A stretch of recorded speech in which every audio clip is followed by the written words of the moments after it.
The occupiers tortured to death in captivity two 16-year-old teenagers from temporarily occupied Melitopol, Danilo Dakhov and Pavel Grymak. The Russians accused them of terrorism and had been holding them hostage since 2023, and in May 2024 informed the parents that the boys had allegedly died while carrying out so-called partisan activities. However, in reality, the teenagers were brutally tortured to death. What is known about this terrible tragedy? Watch more in our report. This is TSN.ua News. I'm Alina Turishin. Subscribe to our channel, give us a like, and now let's get to the main story.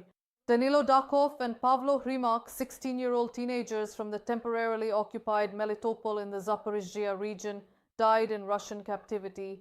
This was reported on September 4th during debates before the UN Assembly by Ukraine's Deputy Minister of Foreign Affairs Mariana Betsa.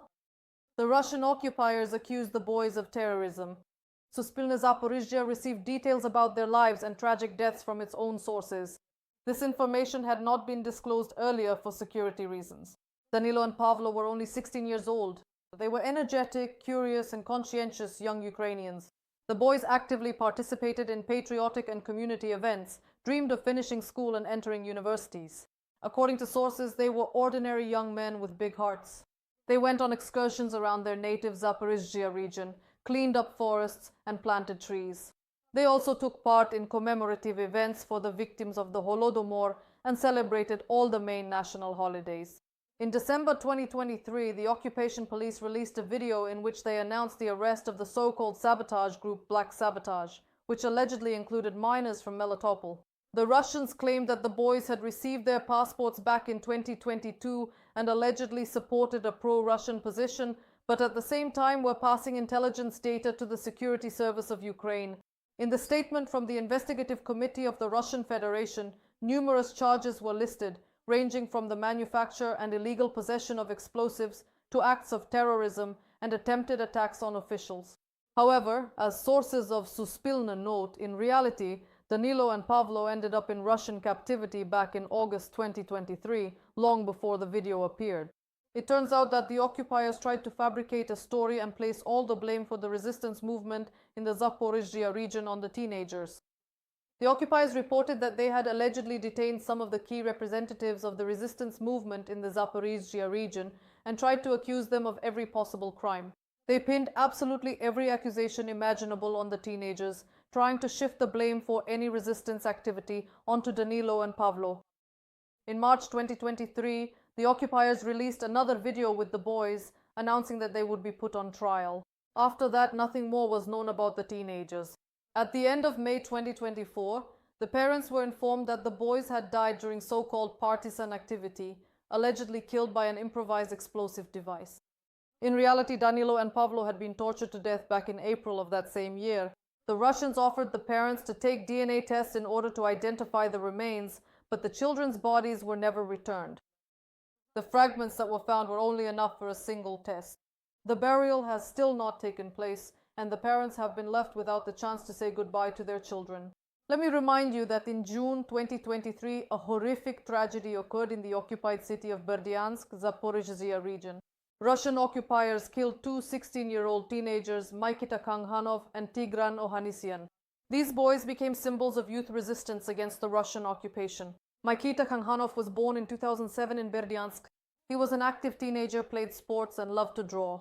After the occupation, he became part of the youth resistance, distributing anti-Russian leaflets, painting graffiti with Ukrainian symbols, and gathering information about the occupiers for the armed forces of Ukraine.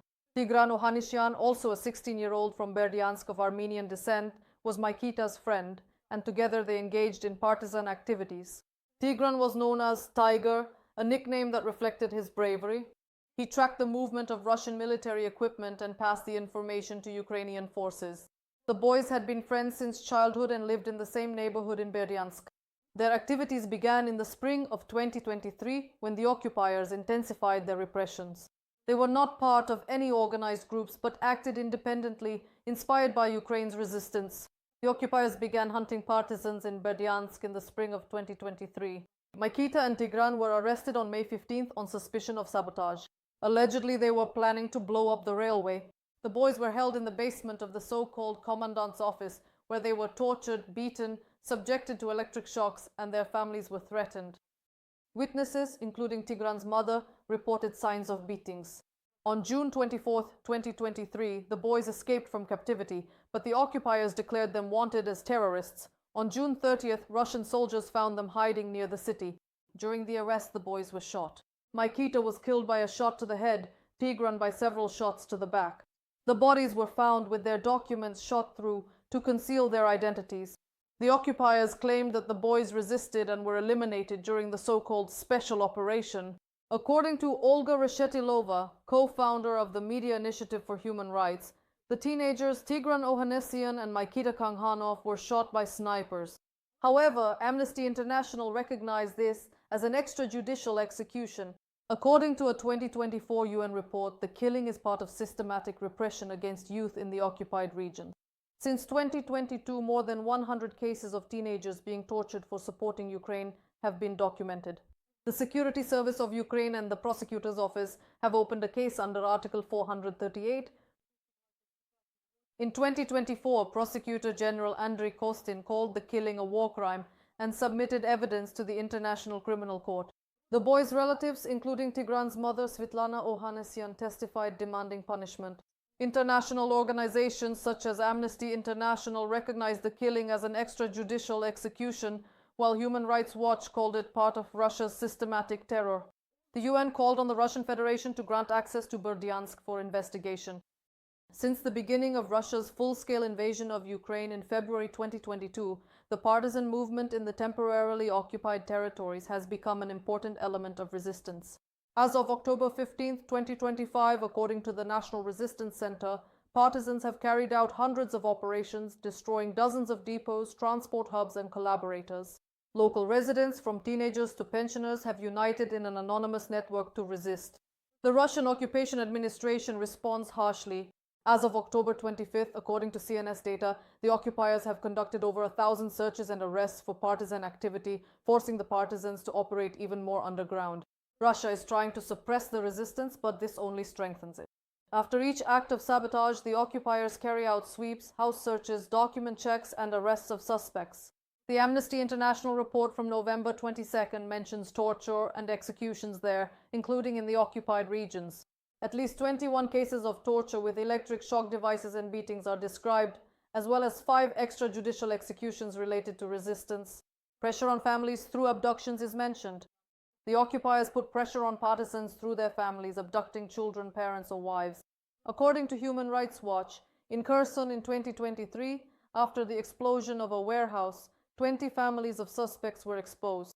When Ukrainian forces retook Kherson in November 2022, Russian troops retreated to the left bank of the Dnipro and took with them some detained civilians without basic protection, illegally transporting them. At the end of 2024, the Verkhovna Rada Commissioner for Human Rights, Dmytro Lubinets, stated that about 16,000 Ukrainian civilians are being held in Russian captivity. According to him, there is a separate list that confirms this information.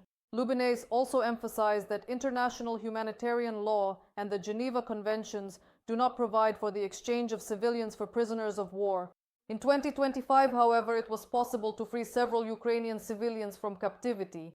The TSN.ua team expresses sincere condolences to the families and loved ones of the fallen Ukrainians and extends boundless gratitude to all our partisans who are fighting for our independence deep behind enemy lines. Your courage inspires millions of Ukrainians. See you in the next episodes.